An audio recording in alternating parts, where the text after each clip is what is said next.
E a gente já começa aqui sem pestanejar, sem rodeios, direto a uma das histórias que a gente sempre fica feliz em dar, sinceramente. Porque olha só, quando um foragido da justiça acaba se dando mal.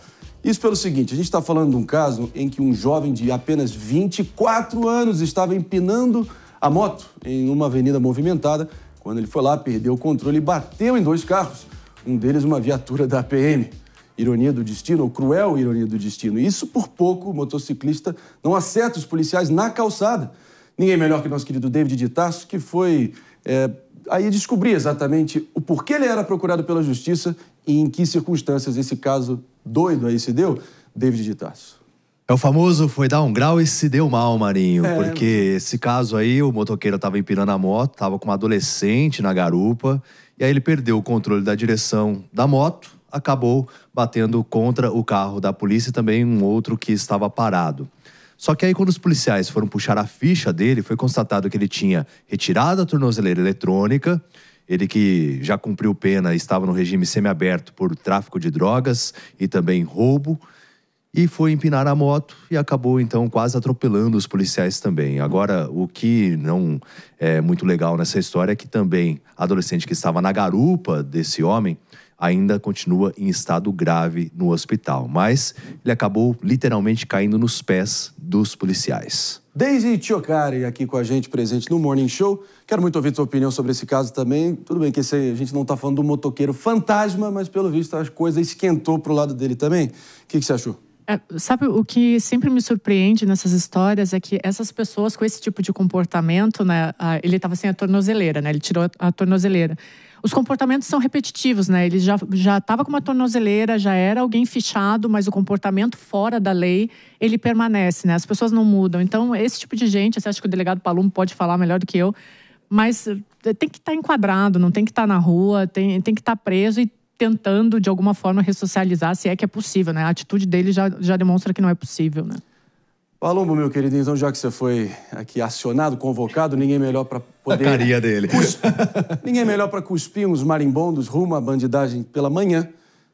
Dizem que realmente a pessoa que quebra o espelho normalmente tem 7 anos de azar. Imagina a quantidade de retrovisor que esse sujeito já deve ter quebrado para poder ter tido um desfecho glorioso como esse. O que você achou? Você vê, né, Marinho? Várias passagens criminais. Por que esse vagabundo tá na rua? Eu lamento pela jovem que estava na garupa, sim, mas por ele, um dó zero.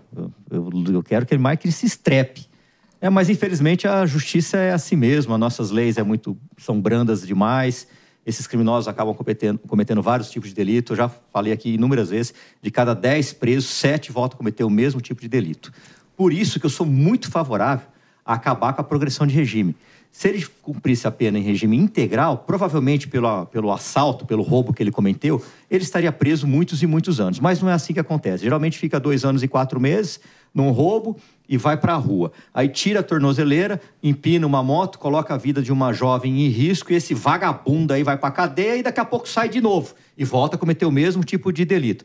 Então eu sou favorável a se construir mais cadeias, colocar os presos por grau de periculosidade e deixar eles lá, preso, trancado, enjaulado, sem benefício, sem nada. Ele teve livre-arbítrio. Por que ele foi cometer crime? Porque ele quis, ninguém obrigou ele a cometer crime. Só a título da precisão, esse caso aconteceu em Rondonópolis, Mato Grosso. Em Rondonópolis, Mato Grosso. Mano Ferreira estava cumprindo, estava ali no semiaberto, regime semiaberto, e ainda por tráfico e roubo também, devidamente condenado. E ainda assim, se aventura, tem esse grau de ousadia de estar aí empinando moto para tudo que é lado e quebrando o retrovisor dos outros. Pois é. Impressionante. Uma coisa que muita gente, às vezes, tira por menos são exatamente os delitos no trânsito, né? Como se fossem uma questão menor. E não são, porque botam em risco a vida de outras pessoas. Quantos casos nós, infelizmente, precisamos repercutir a respeito de acidentes de trânsito que acabam com a morte de alguém, muitas vezes trabalhadores, pais de família que estavam simplesmente cumprindo o seu ofício e acabam vítimas de delinquentes que não respeitam os limites das regras de trânsito. Isso nos leva a, mais uma vez, ver essa correlação. Quem não respeita a regra no trânsito, em geral, é quem não respeita a regra de forma ampla, não respeita a regra nenhuma.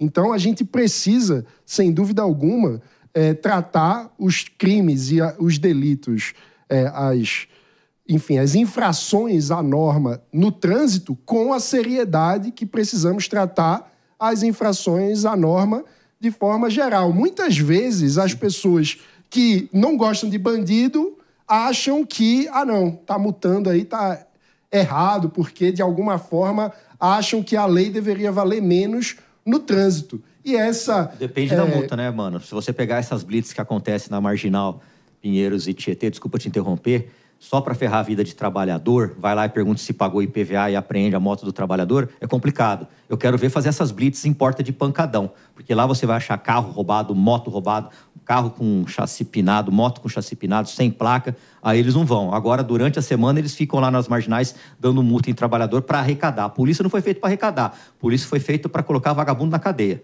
Então, mas quem descumpre regra no trânsito, dirige sem capacete na moto, até às vezes faz motociata com muita gente, não dá para depois querer falar em respeito à ordem, em respeito à lei, porque a regra importa. Um país que não respeita a lei de trânsito também não respeita as leis nos outros âmbitos.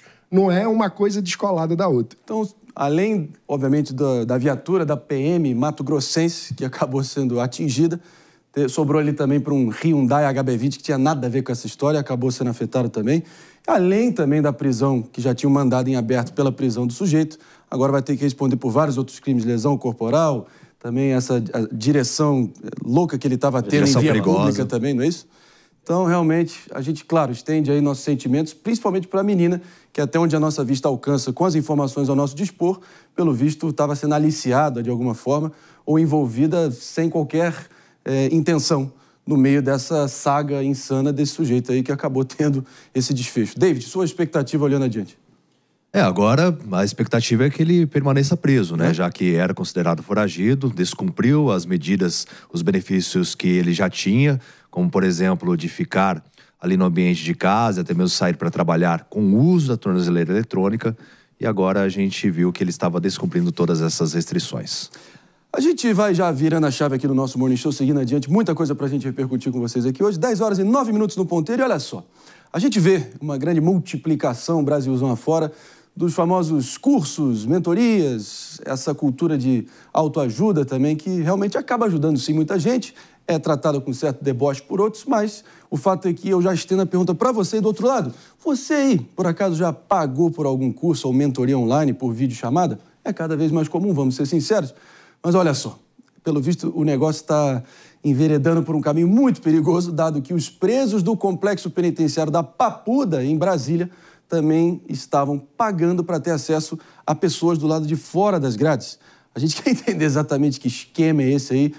Pelo visto, os coaches chegaram também na bandidagem. É isso aí, David. Por favor, diz que eu estou errado. Por favor. Mais ou menos isso, viu, Marinho? Mais ou menos. Porque esse caso, inclusive, está sendo alvo de uma operação realizada nesta segunda-feira, justamente pela Força Integrada de Combate ao Crime Organizado. Está no nosso site, na Jovem Pan, todas as informações. Só que funcionava assim, um líder da facção que está preso na Papuda, ele contratou um advogado, esse advogado também tinha tentáculos com outros profissionais da área, além de um estagiário de direito, que se passavam por ele para vender videochamadas a esse líder da facção e também outros presos. E a cobrança era de R$150. Com isso, os presos que estavam detidos e não podiam ter comunicação externa, acabavam se comunicando com outras lideranças da facção, além também do contato com parentes. Então, esse caso era o benefício dos advogados, né, que tem entre advogado e cliente, esse sigilo, eles utilizavam então esse benefício para fazer essas videochamadas e vendê-las para o líder da facção e também outros detentos na penitenciária da Papuda. Agora, sem brincadeira aqui, R$150 para essa videochamada, Paulo. Eu acho que é a videochamada mais cara desde aquele antigo telesexo. Você lembra do telesexo? Pelo amor de Deus, R$150 para esse servicinho aí? Não, é a falência total do sistema penitenciário, de segurança, do Estado, de tudo, né? Porque o preso não pode ter celular, já começa por aí. Como é que entra o celular? Alguma coisa está muito errada. Depois o advogado também se propõe a fazer um papel como esse, aí ajudando criminosos de forma ilegal. Ele tem que ajudar defendendo de acordo com a lei, e não passando por cima da lei. Realmente é um absurdo, mas nada me surpreende nesse país aqui, não. Enquanto o judiciário está aí debatendo o fim das visitas íntimas, são esse tipo de problema que a gente está tendo que lidar frontalmente. Aí reacende aquela discussão. Qual é o principal debate que há de ser tido hoje em dia no nosso Brasilzão? Daisy, ou Mano, também fica à vontade. É realmente a violação dos direitos dos presos ou a ausência absoluta de qualquer controle interno dentro dos nossos presídios? Porque isso aí vira, acho, mais um caso que escancara a esculhambação total que se tornaram, né? Eu acho que a gente tem um problema muito sério aqui no Brasil, que é a falta do uso da tecnologia, né? A gente comentava, agora teve essa pauta na semana passada em relação a uma visita íntima, que teve um excesso ali no meio, e a gente fala muito da necessidade do uso de tecnologia.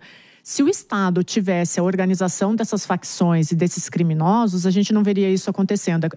Como meus colegas falaram aqui, o Paulo me falou, como assim que ainda tem sinal dentro do presídio, né? Como que você faz uma revista íntima em vez de usar uma tecnologia, né? Talvez se o Estado se equiparasse com o que a gente vê dentro das prisões, isso não estaria acontecendo. Mas eu sempre lembro, assim, para mim, uma das coisas mais emblemáticas desses últimos 2 anos em relação à segurança pública foi quando, no ano passado, na Bahia, a gente teve uma crise na segurança e o governo anunciou um pacote de 900 milhões de reais. É sério mesmo que você vai combater o crime com 900 milhões de reais? Então, a gente vai ver isso mais e mais vezes, né? Mas nesse caso, os advogados, eles têm um acesso privilegiado para fazer essas videochamadas. Por isso também que acabavam negociando. E não é a primeira vez que isso acontece, tá? Lá atrás, até mesmo quando foi descoberto o plano para matar o Lincoln Gaquia, promotor do GAECO aqui de São Paulo, tudo foi por meio de advogados, porque os advogados serviam como uma espécie de pombo-correio. Eles levavam as informações para dentro das penitenciárias com ordens das lideranças do PCC. Então é o chamado sintonia dos gravatas, né? Inclusive, mulheres escreviam no peito, né? Abriam um pouquinho a blusa para o preso poder ler a mensagem que era passada. Manão, o que você achou dessa história aí? Pelo visto, a bandidagem sofisticando os processos para burlar qualquer resquício de segurança que existia nos presídios. Eu acho que mostra como a nossa gestão de presídios está completamente ultrapassada e a gente precisa pensar num modelo que seja mais moderno.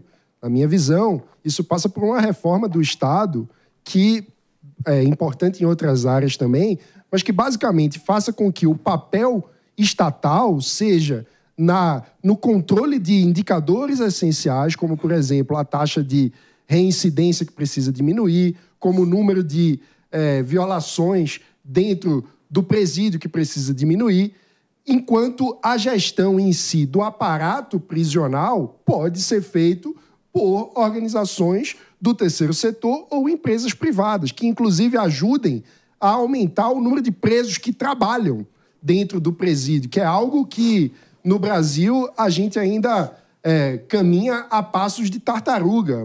A maior parte do sistema prisional brasileiro não está integrado com a possibilidade do preso trabalhar, inclusive para custear a própria estadia no presídio. Então, na minha visão, isso tudo nos leva a refletir sobre a necessidade de revermos os modelos. A gente precisa pensar em como avançar com parcerias público-privadas para o sistema carcerário brasileiro. São 5 advogados suspeitos e 1 estagiário de direito. Então, estão sendo cumpridos... estagiário nessa história.